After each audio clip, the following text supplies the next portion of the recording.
ಕಳ್ಳೆಕಾಯಿ ಪರಿಷೆ ಪ್ರತಿ ವರ್ಷವೂ ಎಲ್ಲ ನಾವು ನೋಡ್ಕೊಂಡು ಬರ್ತಾಯಿದ್ದೀವಿ. ಸುಮಾರು ನಾನು 30 ವರ್ಷದಿಂದ ನೋಡ್ಕೊಂಡು ಬರ್ತಾಯಿದ್ದೀನಿ. ವರ್ಷದಿಂದ ವರ್ಷಕ್ಕೆ ಜಾಸ್ತಿ ಆಗ್ತಾಯಿದೆ ಹೊರತು ಕಡಿಮೆ ಆಗ್ತಿಲ್ಲ. ಅದರ ಅರ್ಥ ನಮ್ಮ ಸಂಸ್ಕೃತಿ, ನಮ್ಮ ವೈವಿಧ್ಯತೆಯನ್ನು ಬಿಡಬಾರ್ದು ಅಂತ ನಾವು ಮತ್ತೆ ಪ್ರೂವ್ ಮಾಡ್ತಾಯಿದ್ದೀವಿ. ಇದು ಬೇರೆ ದೇಶದಲ್ಲಿ ಎಲ್ಲಿನೂ ಸಿಗಲ್ಲ ಈ ಥರದ್ದು. ಇದು ಸಿಗ್ತಾ ಇರೋದು ನಮ್ಮ ಭಾರತ ಸಂಸ್ಕೃತಿಯಿಂದ. ನಮ್ಮ ತನವನ್ನು ಉಳಿಸ್ಕೋಬೇಕಂತ ನಮ್ಮ ಹಿರಿಯರು ಹಾಕ್ಕೊಟ್ಟಿದ್ದನ್ನು ನಾವು ಪದೇ ನಾವು ಈಗಿನ ಜನಗಳು ಕೂಡ ಪ್ರೂವ್ ಮಾಡ್ಕೊಂಡು ಬರ್ತಾ ಇದ್ದಾರೆ. ಇದನ್ನು ತಿಳಿಸತ್ತೆ ನಾವು ಮುಂದಿನ ಪೀಳಿಗೆಗೂ ಕೂಡ ನಾವು ಇದನ್ನು ಮುಂದೆ ನಡೆಸ್ಕೊಂಡು ಹೋಗಬೇಕು ಇದೇ ಥರನೇ ಅಂತ ನಾನು ಆಶಿಸ್ತಾ ಇದ್ದೀನಿ. ನೀವು ಎಷ್ಟು ವರ್ಷದಿಂದ ಬರ್ತಾ ಇದ್ದೀರಾ ಸರ್ ಇಲ್ಲಿ? ನಾನು ಸುಮಾರು ಒಂದು 30 ವರ್ಷದಿಂದ ಬರ್ತಾಯಿದ್ದೀನಿ. ನಾನು ಸಣ್ಣ ಸ್ಕೂಲ್ ಹುಡುಗ ಇದ್ದಾಗ ಬರ್ತಾಯಿದ್ದೀನಿ. ಆದರೆ ಈ ಥರದ್ದು ಜಾತ್ರೆನ ನಾವು ಎಲ್ಲಿ ನೋಡೋಕ್ಕೆ ಚಾನ್ಸಸ್ ಇಲ್ಲ. ಬೆಂಗಳೂರಲ್ಲಿ ನೀವು ಎಲ್ಲಿ ಬೇಕೋ ನೋಡಿ ಜಾತ್ರೆಗಳು ನಡೆಯುತ್ತೆ, ಆದರೆ ಸಣ್ಣ ಪುಟ್ಟವಾಗಿ ನಡೀತಾ ಇರುತ್ತೆ.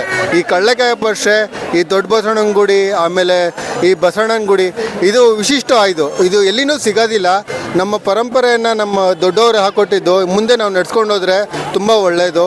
ಇದೇ ಥರ ಎಲ್ಲರಿಗೂ ಸಪೋರ್ಟ್ ಮಾಡಿ ಅಂತ ಕೇಳ್ತೀನಿ. ಅಂದರೆ ನೀವು ಚಿಕ್ಕ ವಯಸ್ಸಿನಲ್ಲಿ ನೋಡಿದ ಕಡಲೆಕಾಯಿ ಪರಿಷೆಗೂ ಇವಾಗ ನೋಡ್ತಾ ಇರೋದಕ್ಕೂ ಏನು ವ್ಯತ್ಯಾಸ ಅನಿಸುತ್ತೆ, ಅಥವಾ ಏನು ನಿಮಗೆ ಅನುಭವ ಬೇರೆ ಅನಿಸುತ್ತೆ? ಅನುಭವ ಏನೂ ಇಲ್ಲ. ಅನುಭವ ಜಾಸ್ತಿ ಹೇಳಬೇಕಂದ್ರೆ ತುಂಬ ಜಾಸ್ತಿ ಏನೂ ಇಲ್ಲ ಅನುಭವ. ಈಗಿನ ವೈವಿಧ್ಯತೆಯನ್ನು ಸ್ವಲ್ಪ ವೈಭವೀಕರಿಸ್ತಾ ಇದ್ದಾರೆ ಹೊರತು ಅದು ಬಿಟ್ಟರೆ ಬೇರೆ ಚೇಂಜಸ್ ಏನಿಲ್ಲ. ನಮ್ಮ ಸಂಸ್ಕೃತಿ ನಮ್ಮ ಇದನ್ನು ಚೇಂಜ್ ಮಾಡೇ ಇಲ್ಲ. ಯಾವುದು ಉತ್ತಮ ಅನಿಸುತ್ತೆ? ಉತ್ತಮ ಅದು ಆಗಿನ ಕಾಲಕ್ಕೆ ಅದು ಉತ್ತಮ, ಈಗಿನ ಕಾಲಕ್ಕೆ ಇದು ಉತ್ತಮ.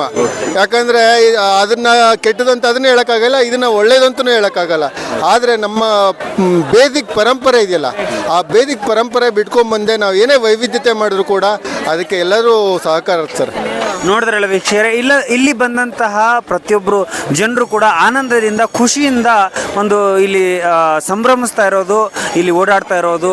ಸೊ ಈ ಒಂದು ಕಡಲೆಕಾಯಿ ಪರಿಷೆಯೊಂದಿಗೆ ತಮ್ಮ ಭಾವನಾತ್ಮಕ ಒಂದು ಏನು ಸಂಬಂಧ ಇದೆಯಲ್ಲ, ಭಾವನಾತ್ಮಕ ವಿಷಯ ಕೂಡ ನಮ್ಮೊಟ್ಟಿಗೆ ಅವರು ಹಂಚ್ಕೊಂಡ್ರು. ಸೊ ಇದಾಗಿತ್ತು ಇವತ್ತಿನ ವಿಶೇಷ. ಮತ್ತೆ ಸಿಗೋಣ ಮುಂದಿನ ಸುದ್ದಿಯಲ್ಲಿ. ನಮಸ್ಕಾರ, ಧನ್ಯವಾದಗಳು ವೀಕ್ಷಕರೇ.